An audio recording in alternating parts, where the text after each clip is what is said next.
Hello students, welcome to Turning Point classes. In today's session, I discuss the second level questions of the first chapter of second PU physics. Let us start. In this problem we are given for every 0.01% of the atoms, one electron is removed. Now how many electrons are removed from 5 into 10 power 21 atoms? That we have to find it out.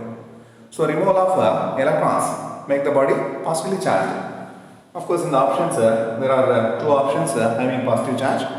First, we will find out what is the number of electrons removed from the body. We take this one, 0.01%. First, we calculate what is this 0.01%. 0.01 divided by 400 divided by 100.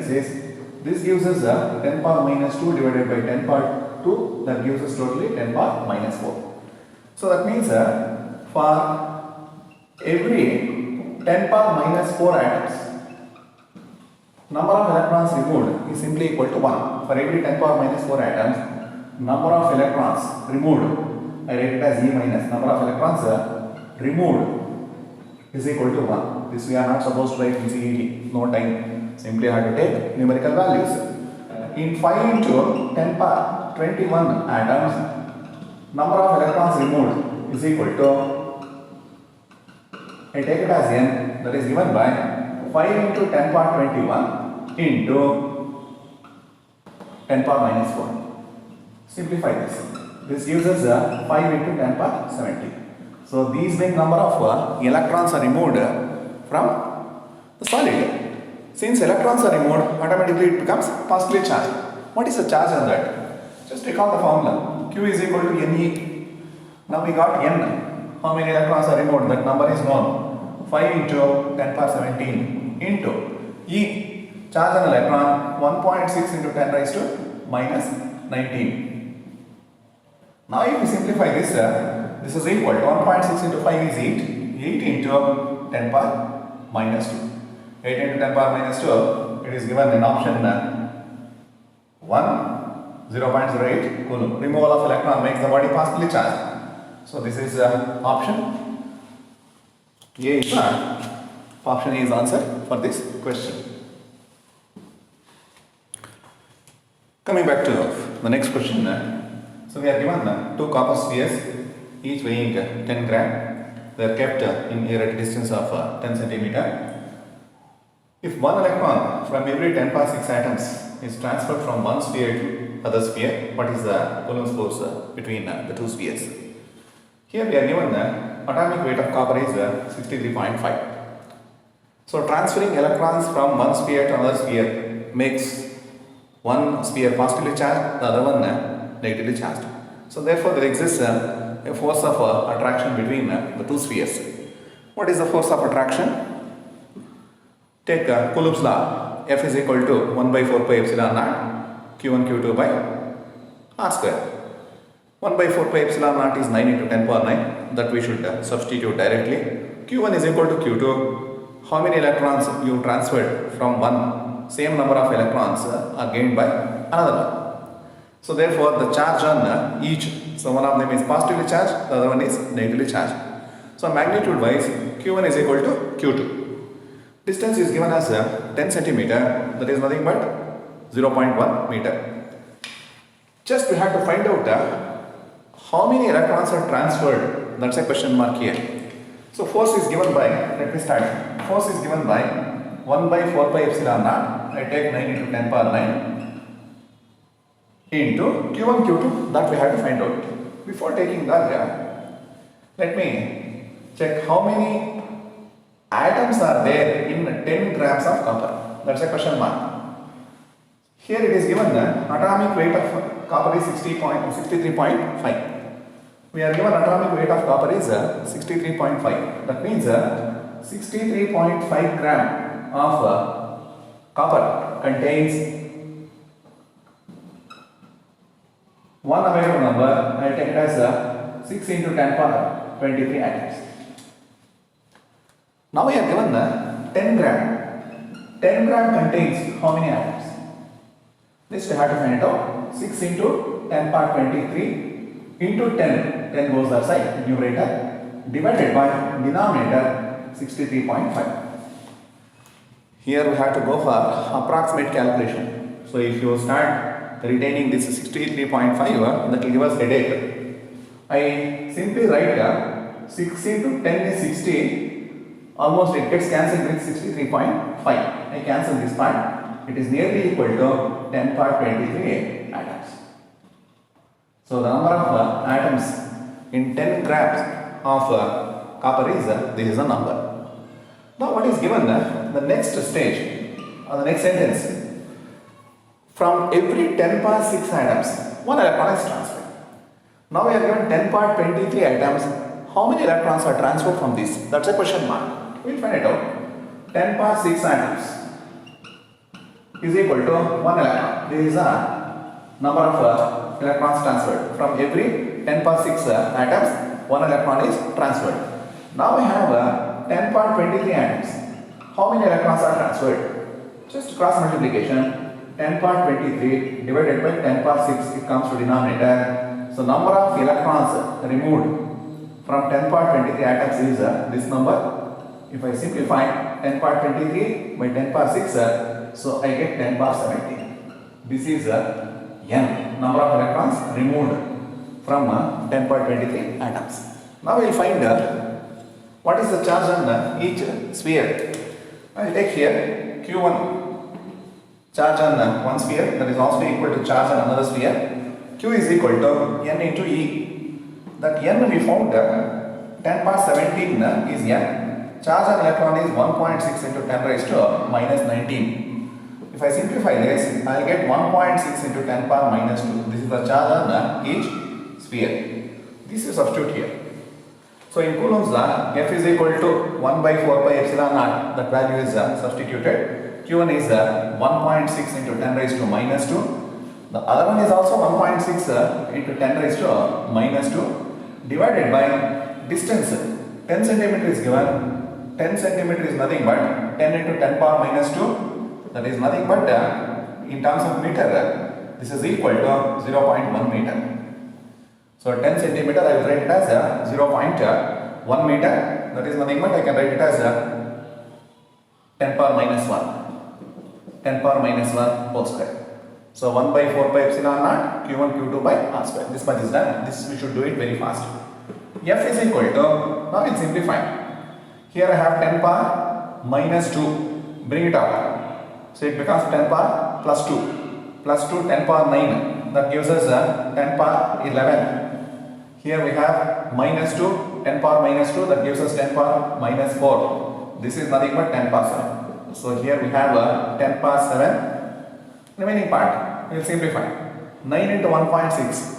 9 into 1.6, 16 if you remember tables, 16 into 9 is 144. So 144 I will take 14 approximately. 1.6 into 9 is 14. Then multiply by 1.6. 1.6 is nothing but 1.5 I take. 1.5 is nothing but 3 by 2. 3 by 2 is 2, 7 times 7 into 3, 21. I get approximately 21 this is equal to 2, approximately this is equal to 2 into 10 power 8. So 21, write it as 2 into 10 power 8. So 21 into 10 power 7 is approximated to 2 into 10 power 8, which is existing in one of the options. So I think C is the answer for this question. In this problem, we have to just recall one sentence. The kinetic energy gained by the charge particle is equal to work done by electric field. Kinetic energy gained by charge particle is half mv square. Work done by the field is EV. E is nothing but charge on the particle. This you can write as QV also. So here V stands for potential difference. Q is nothing but charge on the body of a particle. M is mass. V stands for velocity. Now I want V, velocity gained by the charge particle or charge body is required. So V square is equal to, send this 2 to right side, 2q V divided by m comes to denominator. This is V square is equal to so much. I want V, put it under the square root. Substitute the given values. 2 into Q, charge is given as 2 coulomb. V is a potential difference, that is given as 1 volt, divided by m is also 1. This part is under root. So 2 into 2 under root is equal to 2. This is answer. Option B is answer for this question. In this problem, we are given a charge to Q is divided into 2 parts, Q1 and Q2. Later, the charges are placed at a certain distance. If the force of interaction between the 2 charges is maximum, then capital Q by Q1 is equal to 4 options are given. First, recall the formula for the force between 2 point charges separated by some distance. Coulomb's law. So F is proportional to 1 by 4 pi epsilon naught, distance and all is not a factor. F is proportional to Q1, Q2. In this problem, F is proportional to Q1, Q2. The product of 2 charges is maximum when these 2 charges are equal. This point, if you remember, the problem can be done easily. This you come across in second PU maths differentiation under maxima minima. That will be easier for you to understand. So F is maximum when Q1 is equal to Q2. If this is a condition, 2Q, you divide into 2 parts. Then if you divide 2 parts, Q1 is equal to Q2, that must be equal to Q. Because sum of these 2 charges is equal to Q. So Q1 plus Q2 is equal to 2Q. When Q1 is equal to Q2, 2Q is divided into 2 equal parts, then we get capital Q. Now I want to find what is Q by Q1. Q by Q1 is equal to Q I retain as it is divided by Q1. Q1 is also equal to Q itself. This is equal to 1. So this is the answer for this question. In the next problem, we are given there is an electric field E in x direction. Work done in moving a charge of 0.2 coulomb to a distance of 2 meter along a line making an angle of 60 degree with x axis is 4j. Find out what is the electric field. Just from first year PUC, recall the equation for work done in moving a body through a displacement S or maybe D. We learned W is equal to F dot D. This is equal to F D cos theta. F is nothing but force, D is displacement, theta is the angle between vector F and vector D. But here we are not given F. Replace. F is equal to QE in this chapter. Replace it. So F, once you replace it, QE D cos theta. Substitute all these values. So left hand side we have W. I want to find what is the value of E. Work is given in the problem as 4j. Q is nothing but 0.2. E I don't know. D displacement. Displacement is given as 2 meters. Cos theta. Theta is given as 60 degree. This is cos 60 degree. Simplify. 0.2 E. This is 2. Cos 60 is nothing but 1 by 2. Cancel it. I want E. E is equal to, transfer this 0.2 to right hand side, 4 divided by 0.2. Just you multiply both numerator and denominator by 10. This becomes 40 by 2, that is nothing but 20. So 20 Newton per coulomb, that is the answer which is available in option D. Coming back to the next problem. Two equally charged identical charged metal spheres A and B repel each other with a force of 3 into 10 power minus 5 Newton. Another identical uncharged sphere C is touched with A and then placed at the midpoint between A and B. What is the net force on C? First we will take two spheres say A and B having charges Q and Q maintained at some distance, say D. Force between them is given as 3 into 10 power minus 5. This is proportional to Q1, Q2. Force is proportional to Q1, Q2. In the next case, A is here itself, B is also here. But the second line says, you take another identical sphere, touched with A. Once you bring uncharged body, touch with A, both are of same size is given, identical. Another identical uncharged sphere. So that means when you bring C in contact with A, sharing of charge, equal charges. So charge on either will be given by Q1 dash is equal to Q2 dash is equal to Q1 plus Q2 by 2. This charge gets divided equally between A and C. Now A will have charge Q by 2. Now we place a C here, it has got charge Q by 2. And B of course has got charge Q. Now we want to find out what is the net force on C. What is the net force on C? This is what asked in the problem. Now let us say the initial distance between these two is R. So if I take the force between A and B, F is proportional to Q1, Q2 divided by R square. Of course this value is given as 3 into 10 power minus 5 Newton. Let me take the next one.